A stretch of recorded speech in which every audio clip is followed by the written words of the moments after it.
ফেব্রুয়ারির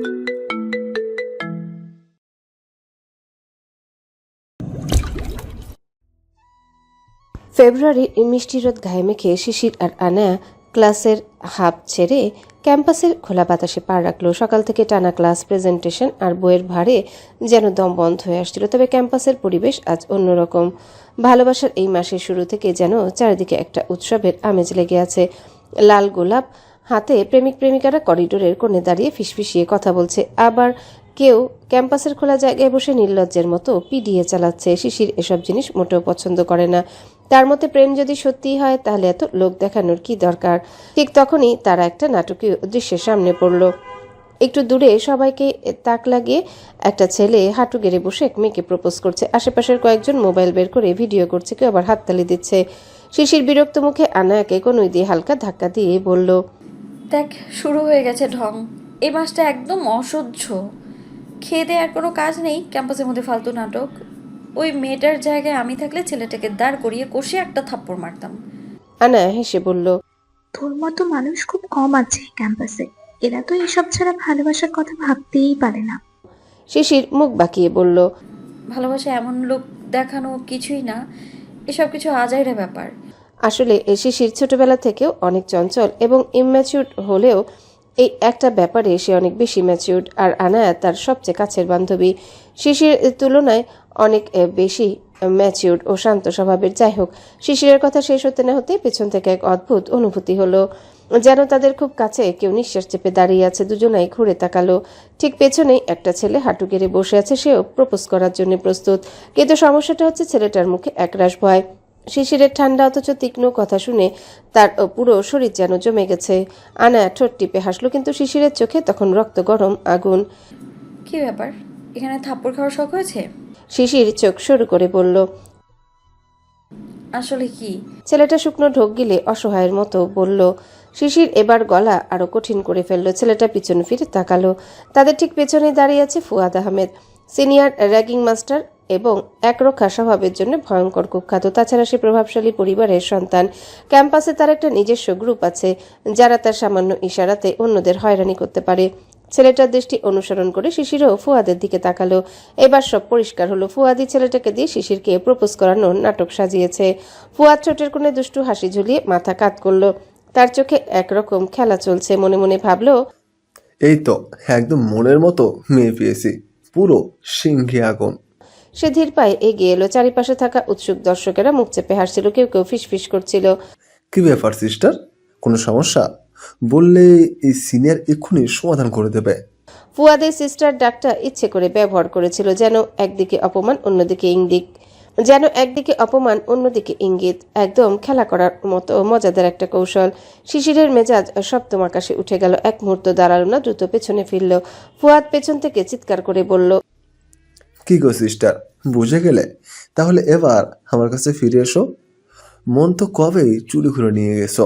শিশির মুহূর্তের জন্যই থেমে গেল। এ ছেলেটা কি বলে? তার মতলব কি? সে কি নিচে কি মজা করছে, নাকি এর পিছনে অন্য কিছু আছে? ধীরে ধীরে ঘুরে দাঁড়িয়ে কটমট করে তাকিয়ে বলল, নির্লজ্জ বেহায় এভাবে কথা বলতে লজ্জা করে না? ফুয়াদ হো হো করে হেসে বলল, না গো সিস্টার, বলেছিল ভাইয়া, কিন্তু আমি তো হয়ে গেছি ছাইয়া। যার মন নেই তুমি অনেক আগে গেছো পালাইয়া। ক্যাম্পাসের আশেপাশে সবাই এবার হেসে উঠল। কেউ কেউ শিশিরের সাহসের প্রশংসা করছিল, কারণ ফুয়াদের সাথে এভাবে কথা বলার কারো সাহস নেই। শিশির এবার আর এক মুহূর্ত দাঁড়ালো না, আনায়ার হাত টেনে ধরে সেখান থেকে বেরিয়ে গেল। ফুয়াদ তখনও হাসছে, চোখে অদ্ভুত কিছু। কে জানে এটা কি নিছক মজা, নাকি কোনো এক অন্যরকম রহস্যের সূচনা। সেদিনের পর আজ 3 দিন পর ক্যাম্পাসে পা রাখলো শিশির। সেদিন ক্যাম্পাস থেকে বেরিয়ে রাগে ফুঁসতে ফুঁসতে বাসায় চলে গিয়েছিল। সে মা হাজারবার ডাকলেও কোনো উত্তর না দিয়ে সোজা নিজের রুমে ঢুকে দরজা বন্ধ করে দিয়েছিল। মা কিছু না বুঝে শেষে আনায়াকে ফোন দিয়ে সব শুনলেন। তারপর মেয়ে যতক্ষণ চুপ থাকতে চায় থাকতে দিলেন। আজও বিশ্ববিদ্যালয়ে আসার ইচ্ছে ছিল না, কিন্তু আজ তার প্রেজেন্টেশন। স্যার এতটাই কড়া, একদিন প্রেজেন্টেশন না দিলে পুরো মাসের নাম্বার কেটে দিবেন।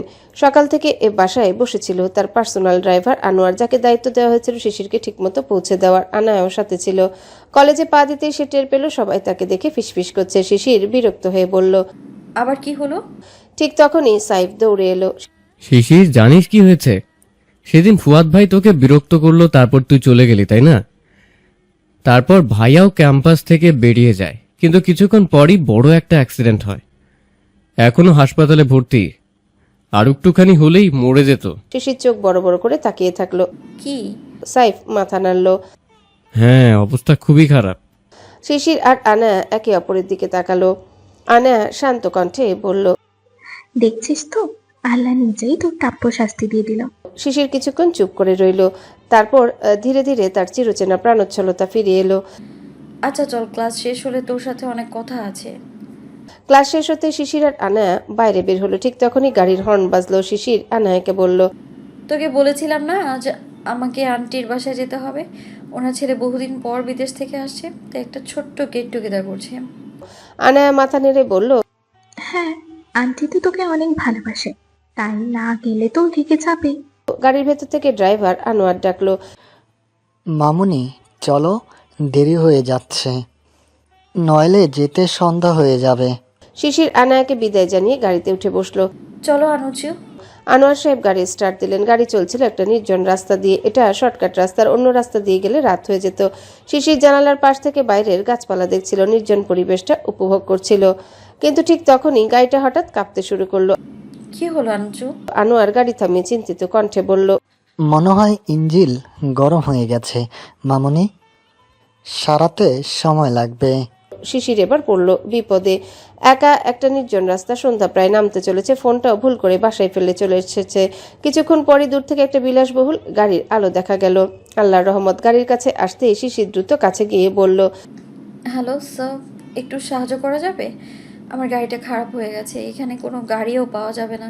গাড়ির জানালার কাজ ধীরে ধীরে নামতে লাগলো। শিশির একটু এগিয়ে গেল, কিন্তু সামনে যা দেখলো তাতে মুহূর্তের জন্য তার নিঃশ্বাস আটকে গেল। একজন পুরুষ যার সৌন্দর্য যেন সৌন্দর্যের সংজ্ঞাকেই বদলে দিতে পারে। রোলস রয়েস ঘোস্টের ভিতরে বসে থাকা লোকটির উপস্থিতি এতটাই তীব্র, এতটাই রাজকীয়, যেন পুরো রাস্তার পরিবেশটাই বদলে গেছে।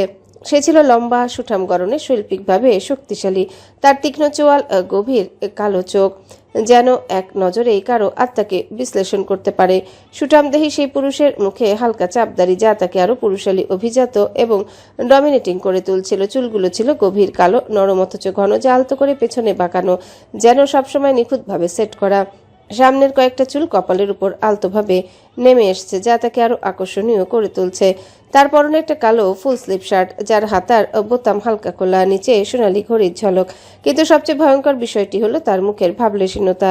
এই পুরুষটার চোখে কোনো ইমোশন নেই, কিন্তু সেই চোখের গভীরে যেন অজানা এক জগৎ লুকিয়ে আছে। শিশির তাকিয়ে থাকলো। লোকটা তাকে একবার চোখ তুলে দেখলো, একটা মাত্র চোখের দৃষ্টি, আর যেন চারিপাশের সব স্তব্ধ বন্ধ হয়ে গেল।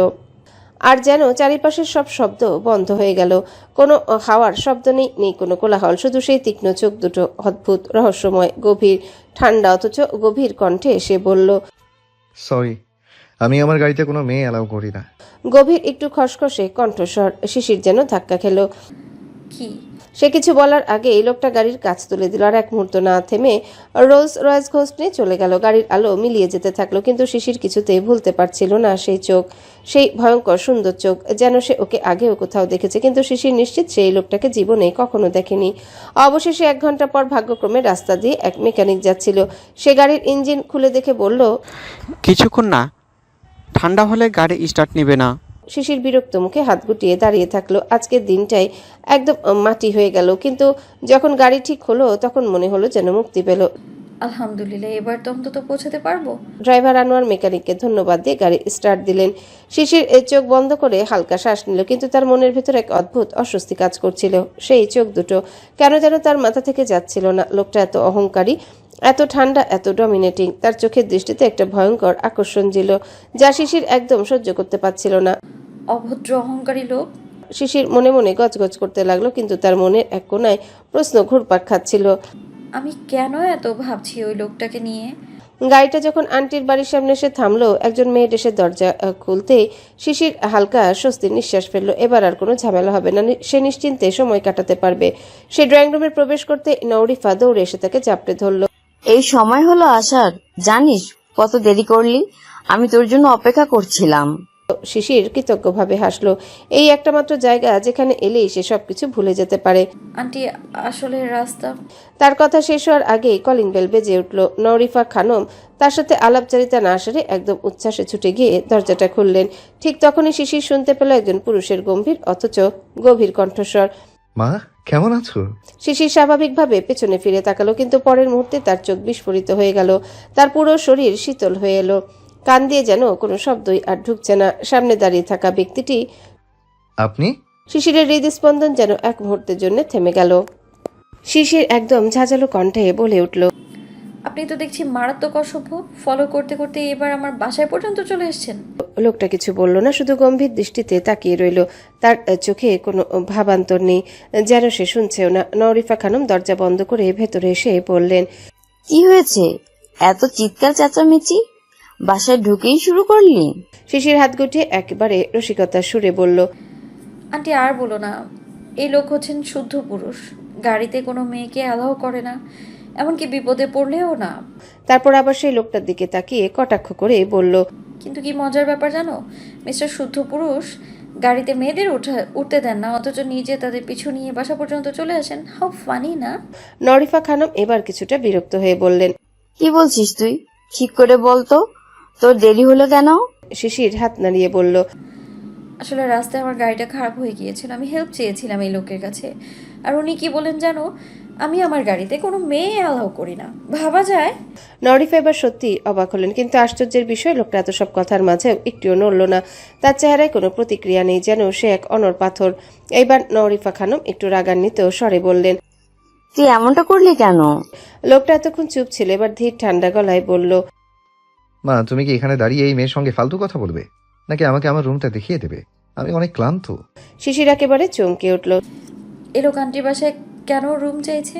ঠিক তখনই নরিফা খানম বললেন, তুই যা করেছিস নুয়ার সঙ্গে সেটা একদম ঠিক হয়নি। যদি কোনো সমস্যা হতো? আসলে তিনি ছোটবেলা থেকে শিশিরকে নুয়া বলে ডাকে। শুধু সে নয়, এই শিশিরের মা বাবা এমনকি এই পরিবারের সবাই তাকে নুয়া বলে ডাকে। নরিফা খানম এবার শিশিরের দিকে তাকিয়ে হেসে বললেন, আর তুইও নুয়ায়? এটা নাহিয়ান, তোর নাহিন ভাই। ভুলে গেছিস? অবশ্য ভুলে যাওয়ারই কথা। এ কোন ছোটবেলা দেখেছিস? থাক, এখন এসব কথা বাদ দে।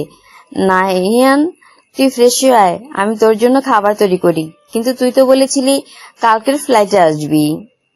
বলেই তিনি রান্নাঘরের দিকে চলে গেলেন, কিন্তু শিশির তখনও স্থবির। এটা এটা কিভাবে হতে পারে? এই লোক, এই খাসটা বেয়াদব, যার মধ্যে বিন্দুমাত্র সৌজন্যবোধ নেই। সেই আমার প্রাণবন্ত নাহিন ভাই, যে ছোটবেলায় আমায় হাসাতো, যার সঙ্গে কত স্মৃতি ছিল আমার। শিশির অবিশ্বাসের দৃষ্টিতে তাকিয়ে দেখল নাহিয়ান নিজের রুমের দিকে যাচ্ছিল। এক মুহূর্ত দ্বিধা করলো, তারপর পেছন থেকে ডেকে উঠল, আপনি কি আসলেই নাহিন ভাই? কিন্তু নাহিন ভাই হলে আমাকে ভুলে গেলেন কি করে? নাহিয়ান থেমে গেল। ধীরে ধীরে সে ঘুরে দাঁড়ালো, চোখ তুলে তাকালো শিশিরের দিকে, গভীর রহস্যময় দৃষ্টি। তারপর ঠান্ডা তীক্ষ্ণ কণ্ঠে বলল, why are you a special one, যে তোমাকে আমার মনে রাখতে হবে? শিশির কপাল কুঁচকে ফেলল। মানে? নাহিয়ান এবার একদম নির্লিপ্ত গলায় বলল, আমি জীবনে অনেক মানুষকে চিনতাম, কিন্তু যারা গুরুত্বপূর্ণ না তাদের মনে রাখার প্রয়োজন নেই। কথাটা যেন শিলার মতো শিশিরের মনে আঘাত করলো। নাহিয়ান কোনো উত্তর না দিয়ে সোজা সিঁড়ি বেয়ে উপরে চলে গেল নিজের রুমের দিকে। শিশির হতবাক হয়ে দাঁড়িয়ে রইল, তারপর ধীরে ধীরে মুঠো বন্ধ করলো। ও, তাহলে আপনি বলতে চাচ্ছেন আমি অপ্রয়োজনীয়, গুরুত্বহীন আমি? শিশির ধীরে ধীরে হেসে উঠল, কিন্তু সেই হাসির মধ্যে কিছু একটা অদ্ভুত ছিল, একটা প্রতিজ্ঞা। বেশ, এবার এমন কিছু করব যাতে সারা জীবন আমাকে মনে রাখতে হয়, মিস্টার নাহিয়ান। নাহিয়ানও তখনও সিঁড়ি দিয়ে উঠে যাচ্ছিল, কিন্তু এক মুহূর্তের জন্য থেমে গেল। তার চোখে হালকা ঝলক খেললো। তারপর এক রহস্যময় মৃদু হাসি ঠোঁটে নিয়ে সে দরজা বন্ধ করে দিল। রাতের খাওয়া দাওয়া শেষ করে যে যার মতো ঘুমাতে চলে গেছে। কালকে এই বাড়িতে অনেক লোকজন আসবে। পরশুদিন একটা ছোট্ট গেট টুগেদার, সাধারণত পারিবারিকভাবেই হবে, কারণ নাহিয়ান অনেক ছোটবেলায় পড়াশোনার তাগিদে বিদেশে চলে গিয়েছিল। এরপর সে সিআইডি টিমে যোগ দেয় এবং তার কাজ অত্যন্ত নিখুঁত ও দক্ষ হওয়ার কারণে বড় বড় কেস সলভ করতে পারায় মাত্র 2 বছরের ভেতরে প্রমোশন পেয়ে যায়, যার ফলে সে দেশে আসার সুযোগ পায়নি। এরই মধ্যে পরিবারে অনেকের সঙ্গে সম্পর্ক অনেকটাই ছিন্ন হয়ে গেছে, তাই এবার গেট টুগেদারের মাধ্যমে সবার সঙ্গে তার দেখা করানোর সিদ্ধান্ত নিয়েছেন নাহিয়ানের বাবা মা। নাহিয়ানের বাবা ইমতিয়াজ চৌধুরী একজন বিশাল ব্যবসায়ী, তিনি চৌধুরী গ্রুপস অফ ইন্ডাস্ট্রিজের সিইও। তারপর এই দায়িত্ব আসার কথা ছিল নাহিয়ানের উপর, কিন্তু সে সিআইডির বড় পোস্টে চলে যাওয়ায় ব্যবসায় কোনো আগ্রহ নেই। গেট টুগেদারে শিশিরের বাবা মারও আসার কথা ছিল, কিন্তু শিশিরের বাবা শিকদার শাহ ব্যবসার একটা গুরুত্বপূর্ণ ক্লায়েন্ট মিটিংয়ের জন্য কালকেই বিদেশে চলে যাচ্ছেন। আর শিশিরের মা রোদেলা জামান স্বামীর সঙ্গে ব্যবসার শুরু থেকে সহযোগিতা করছেন, তাই তাকেও যেতে হবে। এজন্য তারা কালকের গেট টুগেদারে থাকতে পারবেন না। তাদের অনুপস্থিতিতে শিশিরও কিছুদিন তার আন্টির বাসায় থাকবে। তবে এটা শিশিরের জন্য নতুন কিছু নয়। শিশিরের বাবা মা যখনই কোনো ক্লায়েন্ট মিটিং বা ব্যবসায়িক কাজে অন্য কোথাও যান, তখন তাকে নাহিয়ান মঞ্জিলে রেখে যান। নরিফা খানম এবং ইমতিয়াজ চৌধুরী শিশিরের বাবা মার ফ্যামিলি ফ্রেন্ড। ঢাকা শহরের একমাত্র বিশ্বস্ত জায়গা নাহিয়ান মঞ্জিল, তাই এখানে শিশিরকে রেখে গেলে তারা পুরোপুরি নিশ্চিন্ত থাকেন। তবে ইমতিয়াজ চৌধুরী ও নরিফা খানম কেউই ঢাকার বাসিন্দা নন, তাদের বাড়ি খুলনায়। ব্যবসায়িক কারণে তারা এখানে সংশ্লিষ্ট হয়েছেন এবং পরে এখানকার স্থায়ী বাসিন্দা হয়ে গেছেন। তবে ইমতিয়াজ চৌধুরীর বাকি দুই ভাই ইমরান চৌধুরী এবং ইয়াকুব চৌধুরী খুলনায় থাকেন। তারা কালকে এখানে আসবেন। ইমরান চৌধুরীর দুই ছেলে মেয়ে নির্ঝর ও নিঝুম, তাদের সাথে শিশিরের বেশ ভালো সম্পর্ক। কিন্তু ইয়াকুব সাহেবের মেয়ে ইয়ালিনা ছোটবেলা থেকে শিশিরকে সহ্য করতে পারে না। কেন শিশির আজও তা বুঝতে পারেনি। রাত গভীর, চারিপাশ নিস্তব্ধ, ঘরের সবাই গভীর ঘুমে আচ্ছন্ন, কিন্তু শিশিরের চোখে এক ফোঁটা ঘুম নেই। সে ঘুমানোর চেষ্টা করছিল, কিন্তু মনের মধ্যে হাজারটা প্রশ্ন ঘুরপাক খাচ্ছে। এক পর্যায়ে সে উঠে ছাদের কার্নিশে এসে দাঁড়ালো। ঠান্ডা বাতাস তার চুলে আলতো স্পর্শ করছিল। হঠাৎই নীরবতা ভেঙে তার কানে ভেসে এলো একটা গানের সুর। গানের গলাটা অদ্ভুত রকমের পরিচিত। শব্দের উৎসের দিকে এগিয়ে গেল শিশির। কাছে যেতে গান আরো স্পষ্ট হলো। কিছুক্ষণ স্তব্ধ হয়ে দাঁড়িয়ে রইল সে। তারপর যা দেখলো তাতে তার ঠোঁট কিঞ্চিত হাঁ হয়ে গেল। এক মুহূর্ত চুপচাপ তাকিয়ে থেকে সে মনে মনে বলল, এবার আবার কার প্রেমে পড়লো? আল্লাহই জানে কোন মেয়ের কপাল পুড়লো। খুলনায় চৌধুরী আবাসনে আজ সকাল থেকে ব্যস্ততা। একে একে বের হচ্ছে গাড়িগুলো, গন্তব্য ঢাকা। এক বাড়িতে ইমরান চৌধুরী, ইয়াকুব চৌধুরী ও তাদের স্ত্রী হাসনা খান ও শিউলি হক। সামনে দুই ভাই পারিবারিক ব্যবসা নিয়ে কথা বলছে, আর পিছনে দুই যা সংসারের গল্পে ব্যস্ত। কিন্তু খুব ভোরে বেরিয়ে গেছে তিনজন, নির্ঝর, নিঝুম আর ইয়ালিনা। তারা জানতো নাহিয়ান আজ আসবে, কিন্তু আগের রাতেই সে পৌঁছে গেছে। তা এক মুহূর্ত দেরি না করে ঢাকার উদ্দেশ্যে রওনা দিয়েছে। নির্ঝর ড্রাইভ করছে, নিঝুম জানালার পাশে মাথা রেখে গান শুনছে, আর ইয়ালিনা তার মুখ গম্ভীর, ঠোঁট চেপে রেখেছে। নিঝুম হঠাৎ বলে উঠল, আচ্ছা ভাইয়া, তুমি কি জানো নাহিয়ান ভাইয়া এখন কেমন হয়েছে? নির্ঝর নির্লিপ্ত গলায় বলল, আমার কি মনে হয়, মানে এত বছর পর দেখা হবে, একটু টেনশন লাগছে না? টেনশন কিসের? নিঝুম মুখ ফুলিয়ে বলল, ওফ ভাইয়া, তোমার কি একদম ইমোশন নাই? নির্ঝর এবার তাকালো না, শুধু বলল, যে লোকটা এত বছর পর দেশে আসছে সে কি আদৌ আগের মতো থাকবে? গাড়ির পেছন থেকে ইয়ালিনা কড়া গলায় বলল, আর যদি না থাকে তাহলে খুব ভালো হয়। নিঝুম আর নির্ঝর চুপ হয়ে গেল। গাড়ি এগিয়ে যেতে লাগলো ঢাকার পথে। ঢাকা কলিং বেল বাজতে শিশির দৌড়ে দরজা খুলল। দরজা খোলার সঙ্গে সঙ্গে নিঝুম যেন ঝাঁপিয়ে পড়ল তার উপর। নো আপু। শিশির নিঝুমকে আলতো করে জড়িয়ে ধরে বলল, কেমন আছিস নিঝু? আমি ভালো আছি, তুমি কেমন আছো নো আপু? আমিও ভালো। তোরা কি বাইরে দাঁড়িয়ে থাকবি নাকি আমাকে ভিতরে আসতে দিবি? পেছন থেকে ক্লান্ত গলায় নির্ঝর বলল, যার কণ্ঠ শুনে নিঝুম আর শিশির হেসে ফেলল। অন্যদিকে ইয়ালিনা বিরক্ত মুখে দাঁড়িয়ে সব দেখছিল। মনে মনে বলল, আবার শুরু হলো এদের নাটক। তার মেজাজ এমনিতেই খারাপ ছিল, আর এই ভালোবাসা দেখানোর দৃশ্য তাকে যেন আরো রাগী করে তুলল। বিরক্তিতে মুখ দিয়ে ছোট্ট একটা চ শব্দ বের হলো। ড্রয়িং রুমে বসেছিলেন নরিফা খানম আর ইমতিয়াজ চৌধুরী। সবাইকে দেখে হাসি মুখে এগিয়ে এলেন। কি ব্যাপার নীলা, সবাই ভেতরে চলে গেল, তুই এখানেই দাঁড়িয়ে? ইয়ালিনা ঠান্ডা কণ্ঠে বলল, তোমার তো নোয়া আছে, আমাকে দরকার কি? নরিফা খানম হেসে বললেন, তুই এখনো নোয়াকে হিংসা করিস? ইয়ালিনা কিছু বলার আগে কলিং বেল বেজে উঠল। তহুরা দরজা খুলতে চৌধুরী বাড়ির বাকিরা এসে পৌঁছালো। কিছুক্ষণ পর সকালে সকলে নাস্তা করে যে যার মতন রুমে বিশ্রাম নিতে চলে গেল, কিন্তু শিশির আর নিঝুম তখনও গল্পে ব্যস্ত। ঠিক তখনই নির্ঝরের ফোন বেজে উঠল। কলের ID principal, Khulna city college. Nirjhar phone receive করলো। সালাম sir, sorry. It is okay mister Nirjhar, আমি শুধু কনফার্ম করতে চেয়েছিলাম যে আপনি 2 দিনের ছুটিতে আছেন, তাই তো? আমি আপনার কল মিস করেছি। জি স্যার, আমার কাজিন দেশে ফিরেছে, তাই হুট করেই আমাকে আসতে হয়েছে। I am extremely sorry for that. No problem, enjoy your time. Phone রেখে নির্ঝর ড্রয়িং রুমে গিয়ে বসলো। খুলনায় সকালবেলা খুলনা সিটি কলেজের করিডোরে ফিসফাস শুরু হয়ে গেছে। নির্ঝর স্যার আজ ক্লাস নেবেন না? প্রথম বর্ষের ক্লাসরুমে বসে থাকা ফারিন যেন হাঁপ ছেড়ে বাঁচল। সারাদিন ওর মাথার উপর সেই রাগী গম্ভীর নির্ঝর স্যার থাকবেন না, এটা যেন তার জন্য বিশাল মুক্তির খবর। কয়েকদিন আগের ঘটনা, খুলনা শহরের আকাশ মেঘে ঢাকা ছিল, হালকা ঠান্ডা বাতাস বইছিল।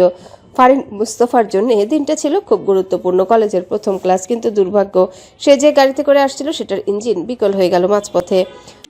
আল্লাহ, প্রথম দিনেই লেট হয়ে যাবে। শহরে সে একেবারেই নতুন, কাউকে চেনে না। কিছুক্ষণ দাঁড়িয়ে অপেক্ষা করলো, কিন্তু আশেপাশে আর কোনো যানবাহন নেই। কলেজ পর্যন্ত হাঁটতে গেলে কমপক্ষে 30 মিনিট লাগবে, অথচ ক্লাস শুরু হতে বাকি মাত্র 20 মিনিট। ঠিক তখনই দূর থেকে একটা গাড়ি আসতে দেখলো, একটা কালো রঙের গাড়ি। সামনে একজন পুরুষ নিজে ড্রাইভ করছে। ফারিন দ্বিধা করলো কিছুক্ষণ, তারপর হাত বাড়িয়ে দাঁড়িয়ে পড়লো রাস্তায়। গাড়ি ধীরে ধীরে ব্রেক কষলো, জানালাটা একটু নামলো। ভিতর থেকে একটা কণ্ঠস্বর ভেসে এলো, ঠান্ডা, গভীর, অথচ রহস্যময়। কি ব্যাপার, রাস্তার মাঝে দাঁড়িয়ে আছেন কেন? ফারিন তাড়াতাড়ি বলল, ভাইয়া, আজ আমাদের কলেজের প্রথম ক্লাস, কিন্তু আমি যে গাড়িতে এসেছিলাম সেটির ইঞ্জিন নষ্ট হয়ে গেছে। আমি এখানে নতুন, কাউকে চিনি না। আমাকে কি একটু লিফট দিতে পারবেন? গাড়ির ভিতরে থাকা পুরুষটি কপাল কুঁচকে তাকালো, তারপর প্রশ্ন করলো, কোন কলেজ? Khulna city college. একটা মুহূর্ত নীরবতা, তারপর সে ধীর কণ্ঠে বলল, উঠুন। আপনাকে অনেক ধন্যবাদ ভাইয়া, আপনার জন্য আজকে প্রথম দিনে ক্লাস মিস হবে না। গাড়ি চলতে লাগলো। পুরুষটি সামনে তাকিয়ে ড্রাইভ করছে, তার চেহারায় কোনো ভাবান্তর নেই। ফারিন কৌতূহল সামলাতে পারল না। আচ্ছা ভাইয়া, আপনি তো মনে হয় কোথাও যাচ্ছিলেন। লোকটি এক পলক তার দিকে তাকিয়ে বলল, আমিও খুলনা সিটি কলেজে যাচ্ছি। ফারিন এবার উচ্ছ্বসিত গলায় বলল, ও, তাহলে আপনি আমাদের কলেজের সিনিয়র ভাই? লোকটা কিছু বলল না। গাড়ির গতি একটু বাড়লো। ফারিন মনে মনে হাসলো। মনে হচ্ছে এই ভাই একটু বেশি সিরিয়াস টাইপের।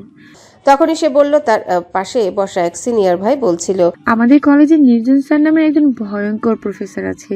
তিনি খুব রাগী, অকারণে বকা দেন, স্টুডেন্টদের অপমান করতে ছাড়েন না। গাড়ির স্পিড আর একটু বেড়ে গেল।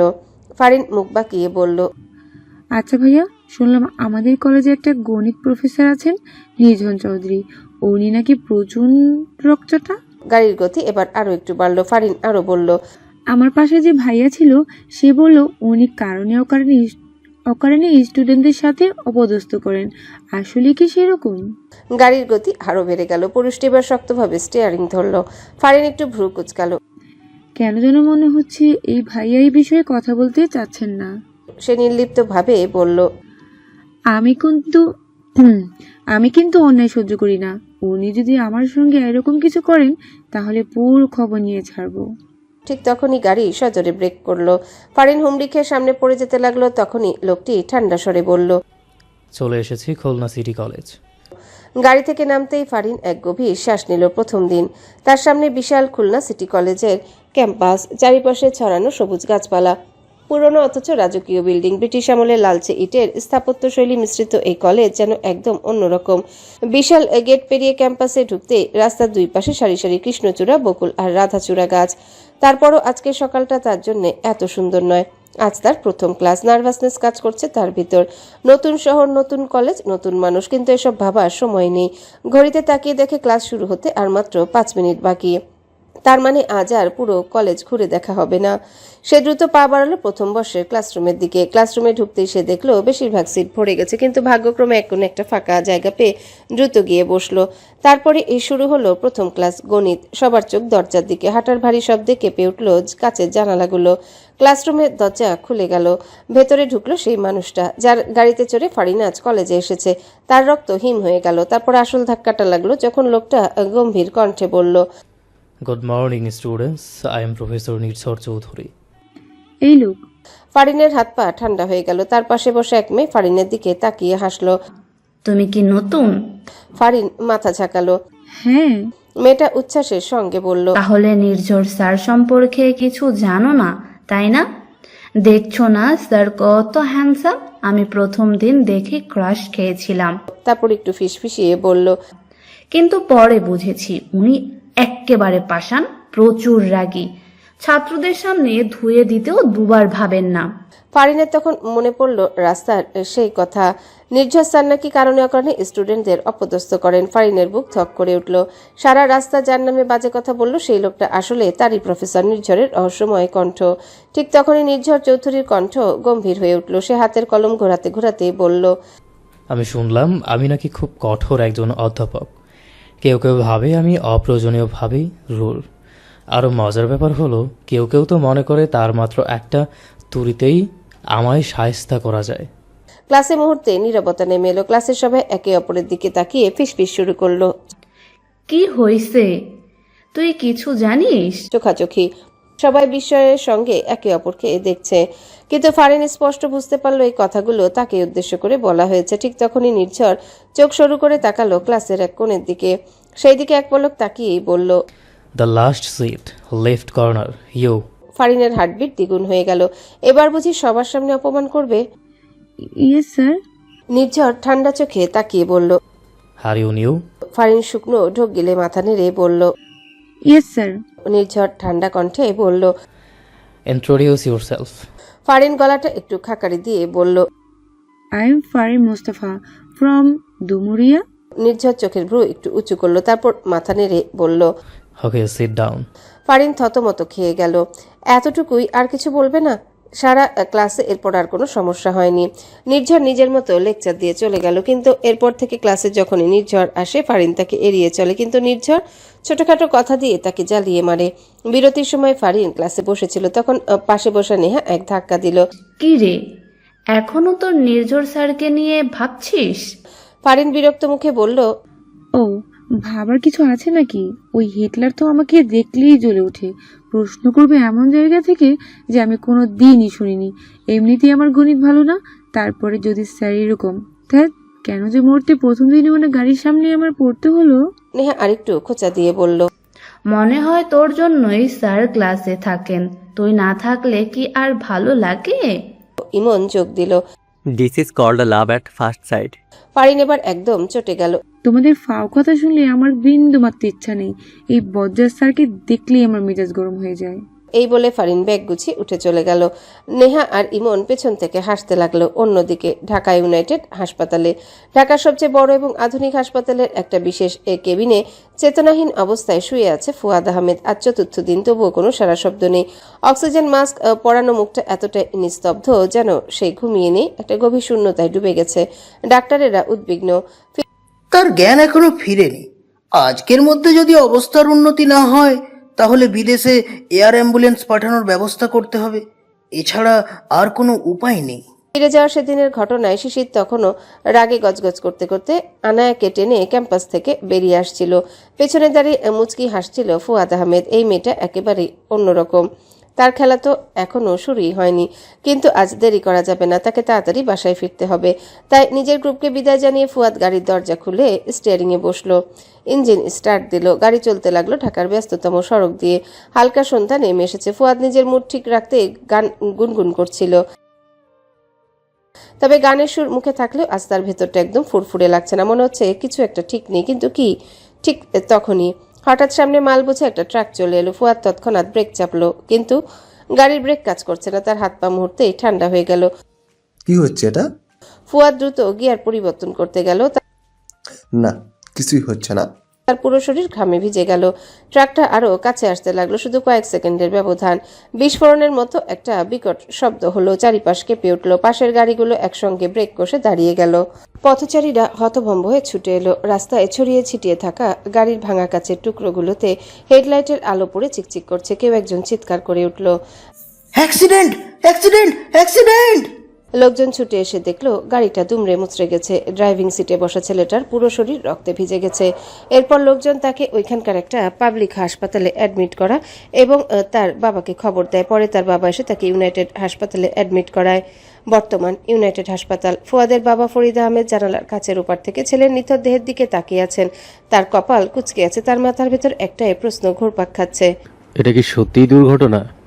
তার মন বলছে, না, এটা নিছক দুর্ঘটনা নয়, এটা পরিকল্পিত। কিন্তু কে তার ছেলেকে মেরে ফেলতে চাইবে? তার মন তার 19 বছর আগের এক ঘটনা মনে করিয়ে দিল। তিনি মনে মনে বললেন, তাদের কারো বেঁচে থাকা সম্ভব না, আর যদি থাকেও তাহলে তো আমাকে চেনা সম্ভব না। সকাল থেকে বিভিন্ন বিষয় নিয়ে গল্প করছিল নিঝুম আর শিশির। তাদের গল্প যেন শেষ হওয়ার নামই নিচ্ছিল না। সারা সকাল গল্প করার পর দুপুরে খাওয়া দাওয়া শেষে তারা নিজেদের ঘরে গেল। কিছুক্ষণ পর দরজার কলিং বেলের তীব্র আওয়াজে ঘুম ছুটে যায় শিশিরের। কলিং বেলের শব্দ বারবার হচ্ছে। বিরক্তিতে শিশির কানে বালিশ চাপা দিল। তারপরে তার মনে হলো হয়তো কোনো গুরুত্বপূর্ণ কাজে কেউ এসেছে, আর তহুরা মনে হয় ঘুমাচ্ছে। বাড়ির সবাইও এখন বিশ্রামে, তাই কোনো উপায় না পেয়ে নিজেই গেল। অন্যদিকে দরজার কলিং বেল বারবার পড়ছে। শিশির দরজা খুলতে খুলতে বলল, আরে বাবা, আসছি তো। তবে দরজা খুলতে একটা তীব্র ঘ্রাণ তাকে ছুঁয়ে যায়। সে তাকাতেই দেখতে পায় নাহিয়ান মুখ গম্ভীর করে দাঁড়িয়ে আছে তার সামনে, হাতে দুইটা লাগেজ। মুহূর্তেই শিশিরের মুখ চুপসে যায়। সে মনে মনে ভাবে, এবার আর কি সারাদিন মুড অফ থাকে? আল্লাহর ওয়াস্তে কখনো যদি একটু হাসে, গুমরামুখ কোথাকার। তবে নাহিয়ান শিশিরকে দেখে তাকে কোনো রূপ তোয়াক্কা না করে তার পাশ কাটিয়ে ভেতরে যায়। এবার একটু অপমান বোধ হয় শিশিরের। বাড়ির কাজের মেয়ের সাথেও তো মানুষ এমন ব্যবহার করে না। শিশির এবার রাগান্বিত কণ্ঠে বলে ওঠে, হোয়াটস প্রবলেম? সমস্যা কি আপনার? আমায় দেখি কি মানুষ মনে হচ্ছে না? সবসময় জড় পদার্থের মতো ট্রিট করেন কেন আমায়? হ্যাঁ, বিরক্তিকর লোক কোথাকার। তবে নাহিয়ান তার কথায় একবারও সেদিকে ফিরেও তাকায় না। সিঁড়ি দিয়ে উঠে যায় নিজের রুমের উদ্দেশ্যে। শিশির শুধু সেদিকে চেয়ে থাকে। সন্ধ্যায় বাড়ির সবাই জড়ো হয়েছে ড্রয়িং রুমে। শিশিরকে ঘুম থেকে এক প্রকার টেনে তুলে নিয়ে এসেছেন নরিফা খানম। নাহিয়ান নাকি সবার জন্য বিদেশ থেকে জিনিসপত্র নিয়েছে, সেগুলোই দেওয়া হবে। রুম থেকে লাগেজগুলো নামাতে নাহিয়ানের রুমে গেলেন আকবর হোসেন। দরজার বাইরে থেকে ডাক দিলেন, নাহিয়ার বাবা, দরজাটা খোলো, আমি লাগেজগুলো নিতে এসেছি। ভেতর থেকে নরম কিন্তু গম্ভীর গলায় নাহিয়ান জবাব দিল, আপনি চলে যান চাচা, আমি নিজেই নিয়ে আসছি। আকবর হোসেন আর কিছু বলতে গিয়েও থেমে গেলেন, কারণ তিনি জানেন নাহিয়ানের এক কথায় শেষ কথা। অগত্যা সে নিচে চলে আসলো। কিছুক্ষণ পর নাহিয়ান এক হাতে একটা লাগেজ টেনে নিয়ে নিচে নামলো। সবার দৃষ্টি তখন তার দিকেই আটকে গেল। যেন এক পলক দেখাতেই বোঝা যায় এই মানুষটা সাধারণ নয়। লম্বা সুঠাম দেহ, নিখুঁত চেহারা, গভীর চোখ। গভীর চোখ, একদম যেন হলিউডের কোনো মুভি ক্যারেক্টারের মতো। নিঝুম প্রথম ছুটে এসে চিৎকার করে বলল, ভাইয়া, এটা কি সত্যি তুমি? নাহিয়ান হালকা হাসলো। একমাত্র নিঝুমের জন্যে নিঝুমের মাথায় হাত বুলিয়ে বলল, হ্যাঁ আমি। তুই তো অনেক বড় হয়ে গেছিস নিঝু। নিঝুম শুধু মুচকি হাসলো। নির্ঝরে গিয়ে সে গম্ভীর কণ্ঠে বলল, welcome back mister hidden. Nahiyan একটা ছোট্ট হাসি দিল, যেটা যেন একদমই ইচ্ছাকৃত নয়, স্বাভাবিকভাবেই বেরিয়ে এলো। এত পর নাহিয়ান একে একে তার পরিবারের সকলের সাথে কথা বলল, সকলকে তার গিফট বুঝিয়ে দিল। কিন্তু যখনই শিশিরের পালা আসলো, নাহিয়ান অন্যমনস্ক হয়ে গম্ভীর কণ্ঠে বলল, সরি, ওটা মনে হয় আমার রুমে থেকে গেছে। মা, তুমি কিছুক্ষণ পরে গিয়ে নিয়ে এসো। কথার জবাবে নরিফা বলল, এজন্যই আমি আকবরকে পাঠিয়েছিলাম, জানতাম তুই কিছু না কিছু ভুল করবি। আমার কিছুই করার নেই, আমি এখন বের হব। আর কিছুক্ষণ পর ডেকোরেশনের লোকজন চলে আসবে ডেকোরেট করার জন্য, তাই আমার আর সময় হবে না। পারলে তুই পরে নোয়াকে দিয়ে দিস। নাহিয়ান গম্ভীর সুরে বলল, আমার সময় হবে না।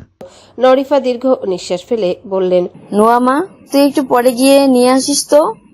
শিশির তখন নাহিয়ান সম্পর্কে কিছু খারাপ কথা বলতে গিয়েও থেমে গেল।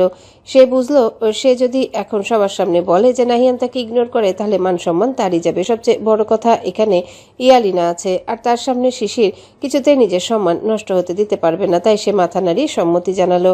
প্রায় রাত 8টার দিকে। শিশির মনে স্থির করতে পারছে না যাবে নাকি যাবে না। মনে মনে সে বুঝতে পারছে যদি যায়, নাহিয়ান নিশ্চিতভাবে তাকে ঠান্ডা কাঠের মতোই ব্যবহার করবে, আর না গেলে কাল সকালে সবার সামনে সে মুখ দেখাবে কিভাবে, বিশেষ করে এই আলিনার সামনে। রুমের এক কোণ থেকে আরেক কোণ এসে পায়চারি করতে থাকলো। মনে মনে চলছিল একরকম যুদ্ধ। শেষমেশ সে সিদ্ধান্ত নিল, যা হোক গিয়ে দেখা যাক। নিজের অভিমান সব গিলে সে বেরিয়ে পড়ল। নাহিয়ানের রুমে দরজার সামনে এসে শিশির থমকে দাঁড়ালো। চলে তো এসেছে, কিন্তু দরজা তো ভিতর থেকে দেয়া মনে হচ্ছে। এখন সে কি বলবে? ছোটবেলায় তো নাহিয়ান ভাই বলে ডাকতো, এখন তো তাদের সম্পর্ক সেরকম নেই, তাহলে কি বলে ডাকবে? শিশির কিছু না বলে দরজায় টোকা দিল। দরজাটা খুলে গেল। তার মানে দরজাটা ভেতর থেকে দেওয়াই ছিল না, ভেজানো ছিল। শিশির ভেতরে ঢুকে দেখলো রুমে কেউ নেই। শিশির নাহিয়ানকে ডাকতে গেল, তখনই টের পেল ওয়াশরুমের ভেতর থেকে পানি পড়ার শব্দ হচ্ছে। বুঝলো নাহিয়ান মনে হয় গোসল করছে, কিন্তু অসময়ে গোসল। যাই হোক, শিশিরের কি? শিশির নিজ মনে নাহিয়ানের রুমটা দেখতে লাগলো। নাহিয়ানের রুমটা এই বাড়ির অন্যান্য রুমের তুলনায় অনেকটাই বড়, তবে রুমে আসবাবপত্রের ভেতরে আছে একটা কাউচ, আলমারি, একটা ড্রেসিং টেবিল আর বিলাসবহুল একটা পালঙ্ক, আর কিছুই নেই। থাকবেই বা কি করে? ও তো এতদিন দেশেই ছিল না। দেশে থাকলেও এরকম গম্ভীর লোকের ঘরে এর থেকে বেশি আর কিছু আশা করা যায় না। হঠাৎই ওয়াশরুমের ভেতর থেকে বের হয়ে আসলো নাহিয়ান। ভেজা চুল দিয়ে তখনও টুপটুপ করে পানি পড়ছে, শরীর সম্পূর্ণ উন্মুক্ত, শুধু তার কোমরে একটা টাওয়েল জড়ানো। এটা তো শৈল্পিক দেহকে এতটা আকর্ষণীয় লাগছিল যে শিশির নজর ফেরাতে পারল না। কিন্তু পরক্ষণে নিজের এমন বোকামি দেখে সে নিজেই লজ্জা পায়। চোখ সরিয়ে দ্রুত ওপাশে ঘুরে বলে, সরি আসলে আমি বুঝতে পারিনি, আমি এখনই চলে যাচ্ছি, আপনি চেঞ্জ করে নিন, তারপর আসছি। নাহিয়ানও তাকে দেখে কিছুটা ঘাবড়ে যায়। পরক্ষণে নিজেকে আবারও গম্ভীর করে বলে, কারো রুমে ঢুকতে গেলে নক করে ঢুকতে হয়, সেটা কি অন্তত জানিস না? আর এখন আর নাটক করে কি হবে? যা দেখা তো দেখেই নিয়েছিস। বস, আমি তোর জিনিসগুলো বের করে দিই। শিশির নাহিয়ানের দিকে পেছনে ঘুরে বলল, তার আগে আপনি প্লিজ চেঞ্জ করে নিন, আপনি এরকম করে দেখতে কেমন জানি লাগছে। কথার জবাবে নাহিয়ান তার সামনে এসে বলল, বেশি নাটক করা আমার পছন্দ নয়। যখন নক না করে আমার রুমে ঢুকেছিলি তখন মনে ছিল না। এখন তুই বসবি, আমি এই অবস্থায় তোকে গিফট বের করে দিব। নাহিয়ানের এমন কথায় শিশির কিঞ্চিত অবাক হলো। নাহিয়ান আলমারি খুলে একটা লাগেজ বের করলো, যাতে শিশিরের জন্য বিভিন্ন জিনিস ছিল। একটা বড় প্যাক ছিল, আর বাকি আরেকটা প্যাক যাতে ছোট ছোট অনেকগুলো বাক্স, যা ছিল র্যাপিং করা। কিন্তু শিশিরের মনোযোগ একদমই তার গিফটের দিকে নেই। সে অবাকের চরম সীমায় অবস্থান করছিল যখন সে দেখলো নাহিয়ানের আলমারিতে আরেকটা লাগেজ। যদিও সেভাবে বোঝা যাচ্ছিল না, তবুও কিছুটা যা বোঝা গেল তাতে খুব সম্ভবত লাগেজের উপরে লেখা ছিল, just for my Suhasini mine. Suhasini শব্দটা ইংলিশে বড় বড় অক্ষরে লেখা ছিল, তাই বুঝতে বেশি অসুবিধা হলো না। শিশির আর চোখে নাহিয়ানের দিকে তাকালো আর মনে মনে বলল, এই গম্ভীর খাইস্টা বেটার আবার সুহাসিনী। সকাল থেকে নাহিয়ান মঞ্জিলে ব্যস্ততার আমেজ। একে একে আসতে শুরু করেছে ইমতিয়াজ চৌধুরীর ক্লায়েন্ট, বন্ধুবান্ধব, পরিচিত জনরা। নরিফা খানমও কম ব্যস্ত নন, তার পুরনো বান্ধবীরা আসবে যে আজ। এদিকে শিশির তখন ঘুমে নিমগ্ন। নরিফা খানম এসে দরজায় টোকা দিলেন, একবার, দুইবার, তিনবার। শিশিরের ঘুম হালকা হলো। ঘুম চোখে শুনতে পেলেন নরিফার আওয়াজ, কিরে, আজকেও কি দেরি করে উঠবি? শিশির এক ঝটকায় উঠে দরজা খুলে বলল, আন্টি আসলে খেয়াল ছিল না, কাল রাতে ঘুমোতে দেরি হয়ে গেছে তো। নরিফা খানম কপালে হাত দিয়ে বললেন, ব্যাপার না, তোকে তো প্রতিদিনই বলি, কিন্তু আমি যা বলেছিলাম তা করেছিস? শিশির চোখ কষলে বলল, কি বলছিলে? আহা নোয়া, ভুলে গেলি? আমি তোকে বলেছিলাম আনায়াকে বলবি যেন আসে। যদিও আমি ওকে বলেছি, তার বাবা মার কাছ থেকে অনুমতি নিয়েছি, তবুও তোর একবার বলা উচিত ছিল না? তোদের নিয়ে কই যাই। একদিকে নাহিয়ান একদিন আগে এসে সব প্ল্যান নষ্ট করলো, আর তুই? শিশির লজ্জা পেয়ে বলল, সরি আন্টি, আমি একদম ভুলে গিয়েছিলাম, দাঁড়াও এক্ষুনি বলছি। নরিফা খানম চলে গেলেন। শিশির স্বস্তির নিঃশ্বাস ফেলে ফোন করলো আনায়াকে। সৌভাগ্যবশত আনায়া বলল, টেনশন করিস না, আমি রেডি আছি, এখনই বের হব। ফোন রেখে শিশিরেও ছুটে গেল ওয়াশরুমে। তাকেও তো রেডি হতে হবে। অন্যদিকে ইয়ালিনা সকাল থেকেই ড্রেসিং টেবিলের সামনে বসে একটার পর একটা ড্রেস তুলে দেখছে আর ছুঁড়ে ফেলছে। এটাও পছন্দ হচ্ছে না। শেষমেশ একটা ব্ল্যাক লং ফ্রক তুলে নিল। নিজের মনেই বলল, নাহিয়ান ভাইয়ার ফেভারিট কালার তো ব্ল্যাক, আজও নিশ্চয় কোনো না কোনো কিছু ব্ল্যাক পরবে। আর আমি কেন তার সাথে ম্যাচ করব না? ড্রেসের সাথে চিকন ডায়মন্ড নেকলেস পরে সে নিজেকে আয়নায় দেখলো। কালই দুজন বিউটিশিয়ানকে হায়ার করেছে, আজকে তাকে সাজিয়ে দেবে। সাজানো শেষে আয়না তাকিয়ে এক ঠান্ডা হাসি দিল ইয়ালিনা। নিজের মনেই বলল, wait Shishir Shah, Yalina Chowdhury is coming. আজকে দেখবো সবাই কেমন তোমার প্রশংসা করে। এদিকে শিশির আজ পার্পেল কালারের একটা গাউন পরেছে, সামান্য গর্জিয়াস কিন্তু ভীষণ ক্লাসি। কাল রাতে নাহিয়ানের রুম থেকে উপহার নিয়ে আসার পর প্যাকেট খুলে দেখেছিল, বড় প্যাকেটটাতেই ছিল এই গাউনটা একদম তার পছন্দ মতো। হেভি গর্জিয়াস না, বরং নরম স্নিগ্ধ এক সৌন্দর্য। সাথে একটা চিকন নেকলেস পরে নিল, তার ফর্সা গলায় সেটা চিকচিক করছিল। শিশিরের সাজ সাদামাটা, হালকা ফাউন্ডেশন, চিকন আইলাইনার, ঠোঁটে মেরুন লিপস্টিক, ব্যাস আর কিছু নয়। নিচে ড্রয়িং রুমে বন্ধু পরিজনদের সঙ্গে গল্প করছিল নাহিয়ান। হঠাৎ তার চোখ আটকে গেল সিঁড়ির দিকে। ধীরে ধীরে নামছে একটা মেয়ের অবয়ব, পার্পেল কালারের গাউনে, যেন কোনো রূপকথার রাজকন্যা। নাহিয়ানের চোখ আটকে গেল। ঠিক তখনই পাশে জোরে একটা ধাক্কা। ফিরে তাকাতে দেখে সাজিদ দাঁড়িয়ে মুচকি হেসে। নাহিয়ান ভ্রু কুচকে বলল, হোয়াটস ইউর প্রবলেম? তোর কারণে কি শান্তি করে নিজের বউটাকে দেখতেও পারবো না? সাজিদ ঠোঁট টিপে বলল, এসেছে আমার বউবাদী জামাই রে, এত শখ? যা সামনে গিয়ে বল তুমি আমার বউ, দেখি না কেমন অবস্থা করে তোর। নাহিয়ান কিছু বলার আগেই পাশে হৃদিত হেসে উঠল। হায় হায়, শেষ পর্যন্ত আমাদের গম্ভীর সিআইডি অফিসার নাহিয়ান চৌধুরী ও বউয়ের কাছে টাইট হবে, ইতিহাসের পাতায় লেখা থাকবে। সাজিদ আর হৃদিত নাহিয়ানের বেস্ট ফ্রেন্ড, তবে সাজিদের একটা বাড়তি পরিচয় আছে, সে শিশিরের মামাতো ভাই। তাদের এই ইয়ার্কি শুনে নাহিয়ান হেসে বলল, শুধু টাইট? দরকার হলে ওর হাতে মরতেও রাজি আছি। আমাকে দেখে কোন অ্যাঙ্গেল থেকে তোমার ওয়েটার ভাইয়া লাগছে? সামান্য তেজের আভাস পাওয়া গেল সৌজন্যের কণ্ঠ থেকে। ও, তাহলে কি আপনাকে আঙ্কেল বলা উচিত ছিল? সরি আঙ্কেল, ভুল হয়ে গেছে। টিটকারি মেরে কথাটা বলল নিঝুম। এই মেয়ে, এই আমাকে দেখে কোন অ্যাঙ্গেল থেকে তোমার ওয়েটার মনে হচ্ছে? হ্যাঁ, সব অ্যাঙ্গেল থেকেই মনে হচ্ছে, শুধু একটাই সমস্যা, ড্রেসটা। আল্লাহ জানে বড় চাচু আর কাকিয়ামু কোন ডেকোরেশন টিমকে হায়ার করেছে। এরা তো দেখছি রুলসই মানে না। যাই হোক, ব্যাপার না, আমি যা বললাম তাই করেন। আমার জন্য এই ফ্লেভারের একটা সফট ড্রিঙ্কস নিয়ে আসেন। আমি তোমার চাকর না। হ্যাঁ হ্যাঁ, জানি জানি। আপনার কি মনে হয় আমি চাকর রাখলে আপনার মতো এরকম একটা বদমাইশকে রাখতাম? এরকম হলে তো প্রথম দিনেই তার চাকরি নট করে দিতাম। আমিও তোমার মতন মাথায় গোবর পোড়ার বাসায় চাকরি করতাম না। আমার মাথায় গোবর পোড়া? আপনার মাথায় কি? হ্যাঁ, আপনার মাথায় তো পুরো গোবরের ফ্যাক্টরি। তাদের এই ঝগড়ার মাঝেই হঠাৎ করে চলে আসে শিশির, এসে বলে, কি হয়েছে তোর? ঝগড়া কেন করছিস? আর সৌজন্য, তোর হাতে এগুলো সফট ড্রিঙ্ক এতগুলো কেন? আরে নো আপু, দেখো না, আমি ওয়েটার ভাইয়াকে বলছিলাম আমার জন্য একটা স্ট্রবেরি ফ্লেভারের সফট ড্রিঙ্কস নিয়ে আসতে, তা নিয়ে আমার সাথে ঝগড়া করছে, বলছে আমার মাথায় নাকি গোবর পোড়া। শিশিরকে সৌজন্য কিছু বলতে যাবে তার আগে পিছন থেকে একজন বলে, থ্যাংক ইউ সো মাচ ভাইয়া, thanks for your help. It's okay. Shishir আর নিঝুম দুজনেই তাকায় থাকে। শিশির এবার শুনে, কি হয়েছে বলতো? কিছুক্ষণ আগে সৌজন্য সবে মাত্র ড্রয়িং রুমে ঢুকেছে। সৌজন্য সাজিদের ছোট ভাই। সাজিদ তখনও হৃদিত আর নাহিয়ানের সাথে গল্পে ব্যস্ত। সৌজন্যের বয়সী এখানে সেরকম কেউই নেই। সে হঠাৎ দেখতে পায় একটা ওয়েটারের হাত কেটে রক্ত বেরোচ্ছে। সৌজন্য দ্রুত সেখানে যায়। কর্নাটা ফাঁকা ছিল। মূলত ওয়েটারের হাত থেকে একটা কাঁচের গ্লাস পড়ে গিয়েছিল এবং সেটা তুলতে গিয়ে লোকটার হাত কেটে গিয়েছে। সৌজন্য দ্রুত এগিয়ে গিয়ে বলে, এনি প্রবলেম ভাইয়া? আপনার হাত কি করে কাটলো? প্রচুর রক্ত বেরোচ্ছে তো, এক্ষুনি ফার্স্ট এড বক্স প্রয়োজন। কিন্তু আমি তো জানি না কোথায় ফার্স্ট এড বক্স আছে। ওকে ভাইয়া, সেরকম কিছুই হয়নি। আমি যদি এখন ফার্স্ট এইড করতে যাই তাহলে আমার এই টেগুলো কে ধরবে? না না, আপনার এক্ষুনি ফার্স্ট এড বক্স প্রয়োজন, না হলে একটু পরে ইনফেকশন হয়ে যেতে পারে। আচ্ছা দিন, আপনার ট্রেগুলো আমি ধরতেছি, আপনি যে ফার্স্ট এড বক্স নিয়ে আসেন। আচ্ছা, thank you so much. You are most welcome.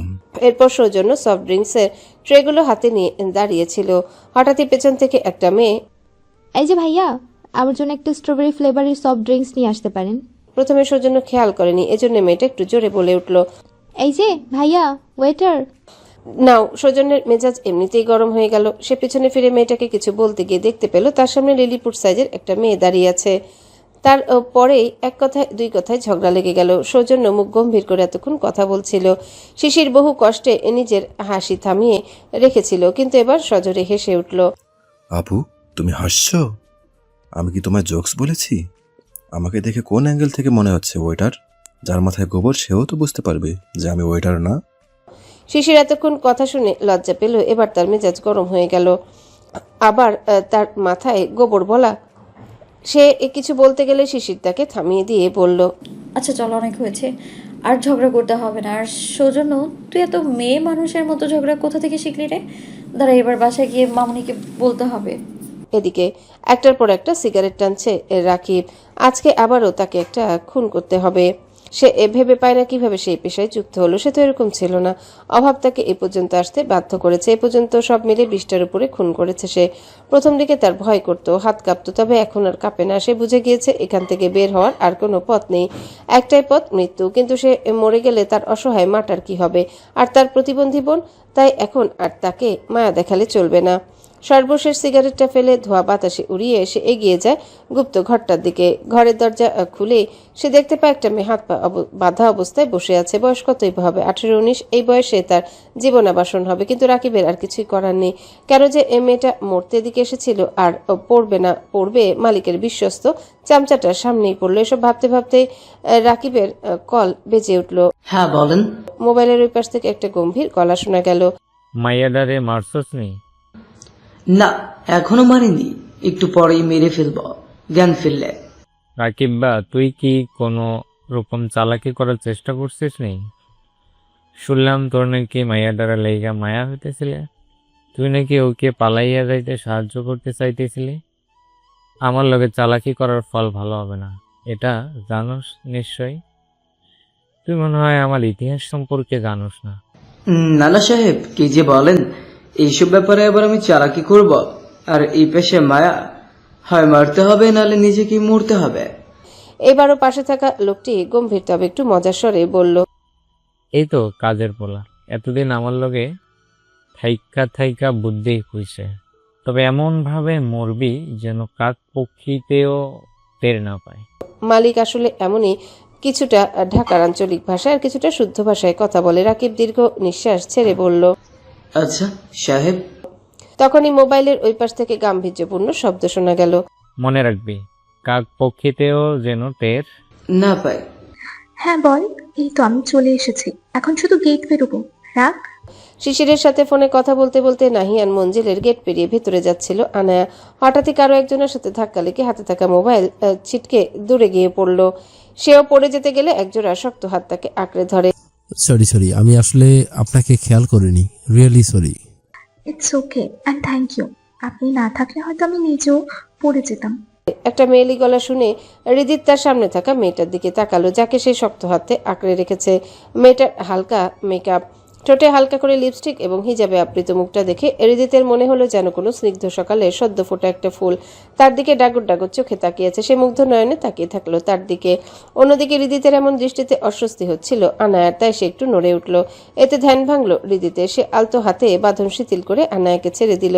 ছাড়া পেয়ে আনায়া নিজের ফোন খুঁজতে গিয়ে দেখতে পেল তার ফোনটা অনেক দূরে গিয়ে ছিটকে পড়েছে। সে নিজের ফোন আনতে এগুতে গেলেই পেছন থেকে হৃদিত তার পথ আটকে বলল, সরি, আপনি দাঁড়ান, আমি এনে দিচ্ছি।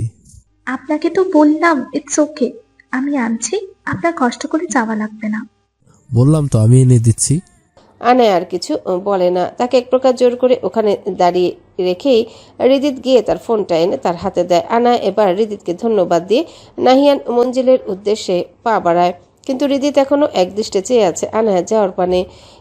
ইয়ালিনার রুম থেকে ইয়ালিনাকে ডাকতে যাচ্ছে নিঝুম। সে বুঝতে পারল না ইয়ালিনা কেন হুট করে এসে নিজের রুমে দরজা লাগিয়ে বসে আছে। সে তো একটু আগে নিচে গিয়েছিল, সবার সাথে কথাও বলছিল, কিন্তু হঠাৎ কি যে হলো এসব ভাবতে ভাবতে নিঝুম টের পায় সে ইয়ালিনার রুমের সামনেই চলে এসেছে। দরজায় টোকা দিতে গিয়ে সে টের পায় দরজা ভিতর থেকে দেওয়া, তাই সে ডাক দিলে বলল, লিনা আপু, তোমাকে সবাই নিচে ডাকছে, দরজাটা খোলো তো। তবে ভিতর থেকে কোনো সাড়া শব্দ আসে না, তাই এবার নিঝুম কিছুটা জোরেই ডেকে বলে, ও লিনা আপু, দরজাটা খোলো না। এবার রুমের ভেতর থেকে একটা শক্ত কণ্ঠ ভেসে আসে, কি দরকার? তোমাকে সবাই নিচে ডেকে নিয়ে যেতে বলেছে, সবাই ব্যস্ত তো, এই জন্য কেউ আসতে পারিনি। গিয়ে বলে দে আমি এখন আসতে পারবো না, আমি ব্যস্ত আছি। কিন্তু আচ্ছা। নিঝুম আর কথা না বাড়িয়ে চলে যায়। অন্যদিকে ইয়ালিনা নিজের রুমের মধ্যে সবকিছু উল্টাপাল্টা করে ছড়িয়ে ছিটিয়ে ফেলে রেখেছে। সে যতবারই শান্ত হওয়ার চেষ্টা করছে ততবারই তার কিছুক্ষণ আগে ঘটে যাওয়া কতগুলো ঘটনা মনে পড়ে যাচ্ছে। কিছুক্ষণ আগে ইয়ালিনা সেটা দিয়ে নিচে নামছিল। সে কিছুটা অবাক হয়ে দেখতে পায় আজ নাহিয়ান ব্ল্যাক কালারের কিছুই পরেনি। আজকে সে পুরো আউটফিটটা নিয়েছে পার্পেল কালারের। যাই হোক, সে নিচে গিয়ে সকলের সাথে কথা বলছিল, তখন হুট করে দেখতে পায় শিশিরও আজকে পার্পেল কালারের একটা গাউন পরেছে, আর সবাই তাকে নিয়ে মাতামাতি করছে। কেউ বলছে, গাউনটা অনেক সুন্দর, কোথা থেকে পেলি, কবে কিনলি? তো কেউ বলছে, গাউনটাতে তোকে পুরাই রূপকথার রাজকন্যাদের মতো লাগছে। হ্যান ত্যান আরো কত কি। কিন্তু ইয়ালিনার মেজাজ তখনই বিগড়ে গেল যখন সে শুনল শিশির নওরিফাকে বলছে, আর কোথায় পাবো, এটা তোমার ছেলেই দিয়েছে। ইয়ালিনা ভাবতে পারছে না যেখানে নাহিয়ান শুধু তাকে একটা চকলেটের কম্বো আর কয়েকটা ব্রেসলেট দুলবাতি তো আর কিছুই দেয়নি, সেখানে শিশিরকে কিনা এত সুন্দর একটা গাউন। ইয়ালিনা রাগে গজগজ করতে করতে সেখান থেকে উঠে আসে। বর্তমান ইয়ালিনা ড্রেসিং টেবিলের উপর থেকে একটার পর একটা জিনিস তুলছে আর ছুঁড়ে ছুঁড়ে ফেলছে। তার মনে চলছে তুমুল ঝড়, মনে জেঁকে বসেছে তীব্র প্রতিশোধ স্পৃহা। যে করে হোক এই ঘটনার প্রতিশোধ সে নিয়েই ছাড়বে। শিশির আর আনায়া গল্প করছিল, তখন শিশির আনায়াকে বলে, দোস্ত তুই একটু দাঁড়া, আমি তোর জন্য একটা সফট ড্রিঙ্কস নিয়ে আসি। এদিকে তো কেউ নেই, আমি নিয়ে আসি, 2 মিনিট লাগবে। শিশির চলে যাওয়ার পর আনায়া সামনে থাকা সোফাটার দিকে এগিয়ে যেতে যাচ্ছিল, উদ্দেশ্য সেটাতে বসা, কিন্তু তখনই কেউ একজন তার পিছন থেকে বলে ওঠে, এই যে মিস। আনায়া প্রথমে ভেবেছিল হয়তো অন্য কাউকে বলছে, তাই সে সামনের দিকে হাঁটা শুরু করতে যাচ্ছিল, তখনই তার পিছনে থাকা লোকটা বলে ওঠে, এই যে মিস, আপনাকেই বলছি। আনায়া পিছনে ঘুরতেই দেখতে পায় একটা পরিচিত মুখ। সরি, আসলে এই ব্রেসলেটটা মেবি এটা আপনার। আনায়া নিজের হাতের দিকে তাকিয়ে দেখে তার হাত ফাঁকা। এই নিন। থ্যাঙ্কস আপনাকে। You are most welcome. But সকাল থেকে এত ঘটনা ঘটলো, আপনার ব্রেসলেটটা আমার কাছে থেকে গেল, সেটার মডেলের নামও জানতে পারলাম, কিন্তু এখনো সেটার মালকিনের নামটাই জানা হলো না। আনায়া বুঝতে পারে যে সকাল থেকে যতবারই এই লোকটার সাথে দেখা হয়েছে ততবারই সে নিজের বিভিন্ন সমস্যা সমাধানের বাইরে বাড়তি কোনো কথা বলেনি, এমনকি নিজের নামটাও না। সে সামান্য লজ্জা পায়, তারপর ইতস্তত কণ্ঠে বলে, ও সরি, আমি আসলে ব্যাপারটা খেয়াল করিনি। যাই হোক, আমি আইনিন আনায়া। আপনি? আমি রিদিত খান। তাদের কথোপকথনের মাঝে হঠাৎ কেউ একজন এসে পেছন থেকে আনায়ার চোখ 2 হাত দিয়ে আটকে ধরে। হৃদিত কিছুটা অবাক হলেও আনায়া শান্ত স্বরে বলে, নিঝুপ চোখ ছেড়ে দিয়ে হতাশ কণ্ঠে বলল, আনায়া আপু, তুমি সবসময় কি করে আমায় চিনতে পারো? ধুর, তোমায় কখনো আমি চমক দিতেই পারি না। আনায়া তার দিকে তাকিয়ে মুচকি হেসে বলল, তোমার তো খুশি হওয়ার কথা। আমি তোমায় ভালোবাসি বলেই না অনুভব করতে পারি। সেটা ঠিক, কিন্তু তুমি এখানে কি করছো? নুয়াপু তো তোমাকে ডাকছে। কোথায়? ওই তো ওইখানে। আনায়া নিঝুমের সাথে চলে যায়। হৃদিত সেদিকে তাকিয়ে নিজের বাম হাত মাথার পেছনে আলতোভাবে রাখে, মুচকি হেসে বলল, ও আইনিন। হ্যালো হ্যালো জানেমান, আমার একটা কথা শোনো। সাজিদের কথা শেষ হওয়ার আগে ফোনের ওপাশ থেকে টুং টুং শব্দ করে কল কেটে গেল। নাহিয়ান এতক্ষণ সাজিদের পাশে বসে মোবাইল ঘাঁটছিল আর আর চোখে সবটা দেখছিল, কিন্তু তার চেহারায় কোনো ভাবান্তর নেই। তখনই তাদের সামনে চলে আসে শিশির। নাহিয়ানকে চিরাচরিত গম্ভীর মুখে বসে থাকতে দেখে সে মনে মনে বলল, গোমরা মুখ। এরপর সাজিদকে মনমরা হয়ে বসে থাকতে দেখে সে বলল, কি হয়েছে ভাইয়া, মন খারাপ? সাজিদ শিশিরের দিকে তাকিয়ে মন খারাপের সুর নিয়ে বলল, আরে তোর ইলমা আপু। ইলমা আপু? কি হয়েছে আপুর? আরে তেমন কিছু না, ওই আমার উপর রাগ করেছে। ও তাহলে তো ঠিকই আছে। ঠিক আছে মানে আপুর রাগ করাটা যথাযথ। মানে কি শিশির, আমি মানছি যে তুই প্রথম থেকেই আমার আর ইলমা রিলেশনে তুমুল বিরোধী, তাই বলে আমাদের সম্পর্কটা নষ্ট হয়ে গেলে তুই খুশি হবি?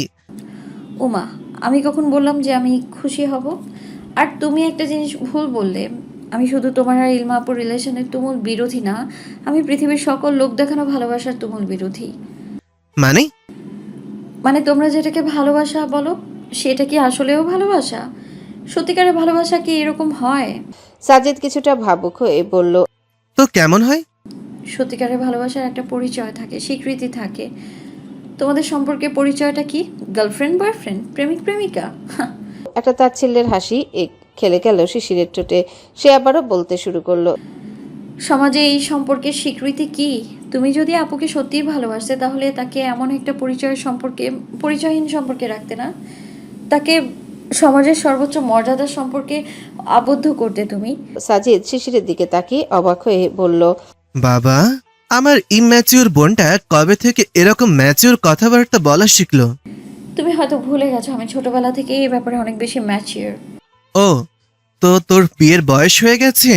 তো বল কেমন ছেলে পছন্দ, তাহলে আমি ফুপি ফুপার সাথে কথা বলে ছেলে খোঁজ করে তোর বিয়ের ব্যবস্থা করি। আমার যেমন ছেলে পছন্দ তাকে খুঁজে পাওয়া শুধু কঠিনই না, অসম্ভব জিনিস। ও তাই নাকি?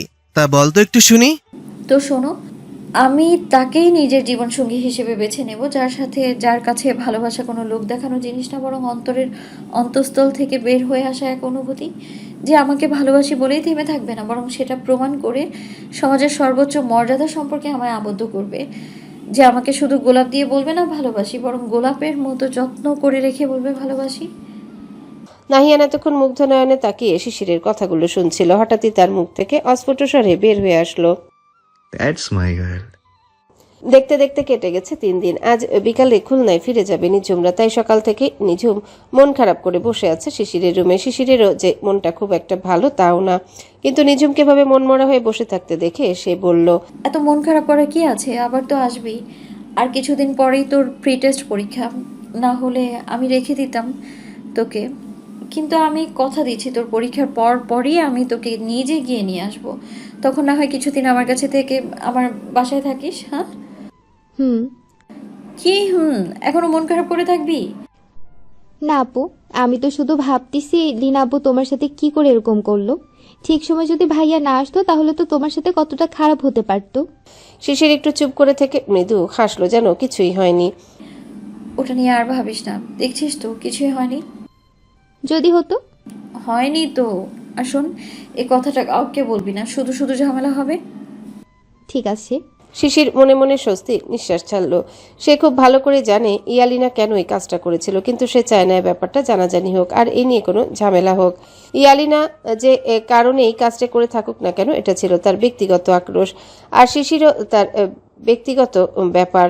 তাই শিশির এই নিয়ে কোনো ঝামেলা চায় না। যদিও শিশির খুব ভালো করে জানে সেদিন যদি নাহিয়ান ঠিক সময় মতো না আসতো তাহলে আজকে তাকে হাসপাতালের বেডে থাকতে হতো। 2 দিন আগে রাত প্রায় 12টা, পুরো বাড়ি তখন ঘুমের রাজ্যে তলিয়ে গেছে, কিন্তু শিশিরের চোখে এক ফোঁটা ঘুম নেই।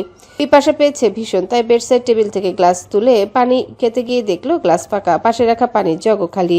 কিন্তু ঘুমাতে আসার আগেই তো সে নিজেই সেটা ভর্তি করেছিল। অগত্যা সে নিজের রুম থেকে বের হয়ে কিচেনের উদ্দেশ্যে নিচে যাচ্ছিল। অন্ধকার সিঁড়িতে পা রাখতেই মনে হলো কিছু একটা পিচ্ছিল জিনিসের উপর পা পড়েছে। ভারসাম্য হারিয়ে সে প্রায় পড়ে যাচ্ছিল। তখনই পেছন থেকে কেউ একজন তাকে জাপটে ধরে উদ্বিগ্ন কণ্ঠে বলে, ঠিক আছিস তো? কোথাও লাগেনি তো তোর? কোথায় লেগেছে দেখা আমায়। শিশির ঘাট সামান্য ঘুরিয়ে পিছনে তাকাতেই দেখতে পায় তার সেই গোমরা মুখ নাহিয়ান ভাইকে, মুখে চিন্তার ছাপ। কিন্তু হঠাৎই তার হৃদস্পন্দন কয়েকশো গুণ দ্রুত হয়ে যায়। যখন সে বুঝতে পারে যে নাহিয়ান তাকে জাপটে ধরে আছে, সে দ্রুত নিজেকে ছাড়াতে ছাড়াতে বলে, না না, কোথাও লাগেনি, আপনি তো তার আগে ধরে ফেলেছেন। নাহিয়ান এবার তার গাম্ভীর্য বজায় রেখে শাসনের স্বরে বলল, এত রাতে বাইরে কি? শিশির নাহিয়ানকে এমন মুহূর্তে গম্ভীর রূপে ফিরে আসতে দেখে মনে মনে বলল, গিরগিটিও মনে হয় এত তাড়াতাড়ি রং বদলাতে পারে না, যত দ্রুত এই লোক নিজের মেজাজ পরিবর্তন করতে পারে। অন্যদিকে শিশির এরকম চুপ হয়ে থাকতে দেখে নাহিয়ান বিরক্তি নিয়ে বলল, কি হলো, কথা বলছিস না কেন? না আসলে আমার রুমে পানি ছিল না, তাই নিচে নিতে এসেছিলাম। তো চোখ কি বন্ধ করে হাঁটিস? নাহিয়ানের এমন কথা শিশিরের মেজাজ গরম হয়ে গেল। সেও কড়া স্বরে বলল, চোখ কেন বন্ধ করে হাঁটতে যাবো? হ্যাঁ, এখানে কে তেল ফেলে রেখেছে তো আমি কি করে জানবো সেটা? শিশিরের কথায় নাহিয়ান নিচে তাকিয়ে দেখলো প্রথম সিঁড়ির অনেকটা জায়গা জুড়ে তেল ফেলানো। তখনই পেছন থেকে নিঝুম দৌড়ে এসে শিশিরকে বলল, আপু তুমি এখানে? আমি তো তোমার রুমে গিয়েছিলাম, কিন্তু তুমি ছিলে না। কি হয়েছে, এত দৌড়াদৌড়ি করছিস কেন? আর এত রাতে আমার কাছে কি? না মানে আজকে রাতে আমি ইয়ালিনা আপুর সাথে শুয়েছিলাম তো, কিন্তু হঠাৎ দেখি ইয়ালিনা আপু আমার পাশে নেই, তাই তো আমি আপুকে খুঁজছিলাম। খুঁজতে খুঁজতে তোমার রুমের সামনে গিয়ে দেখি তোমার রুমের দরজাও খোলা, এজন্য।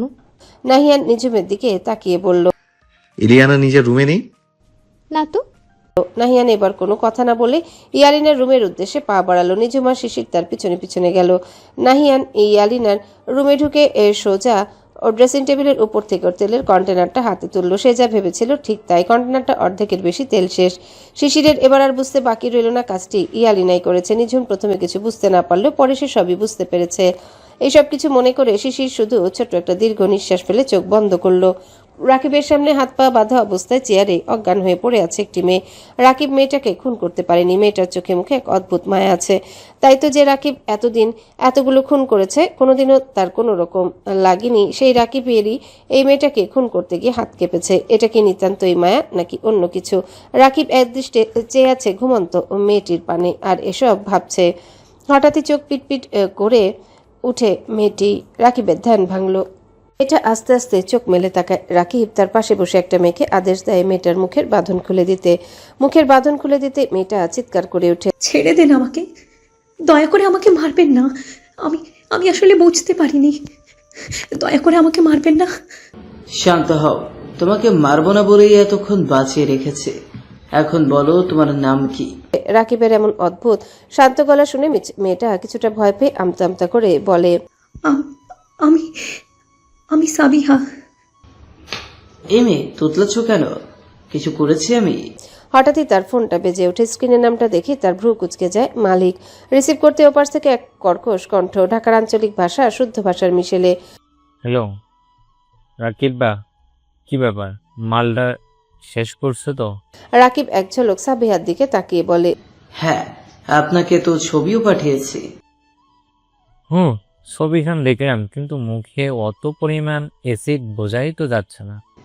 আপনি তো বলেছিলেন নৃশংসভাবে হত্যা করতে, তাই করলাম। আচ্ছা ঠিক আছে, ভালো করছিস। এই বলে সে কল কেটে দিল। রাকিব ফোন রাখতে তার পাশে থাকা ছেলেটা ফিসফিস করে বলল, ভাই, মালিককে এত বড় মিথ্যা কথা বলা কি ঠিক হয়েছে যদি বুঝে যায়? কি করে বুঝবে? উনি কি সাবিহার ছবি দেখেছে নাকি? আর তাছাড়াও আমি ওনার কাছে একটা মেয়ের লাশের ছবি পাঠিয়েছি, তাই আমাকে সন্দেহ করার কোনো প্রশ্নই আসে না। হ্যালো বন্ধুরা, পরবর্তী পার্ট খুব তাড়াতাড়ি আসবে, তো সবাই অপেক্ষায় থাকো। আর চ্যানেলটি যারা এখনো সাবস্ক্রাইব করোনি তারা পরবর্তী পার্ট দেখার জন্য চ্যানেলটি সাবস্ক্রাইব করে রেখো। ধন্যবাদ সবাইকে, আমাদের সাথেই থেকো।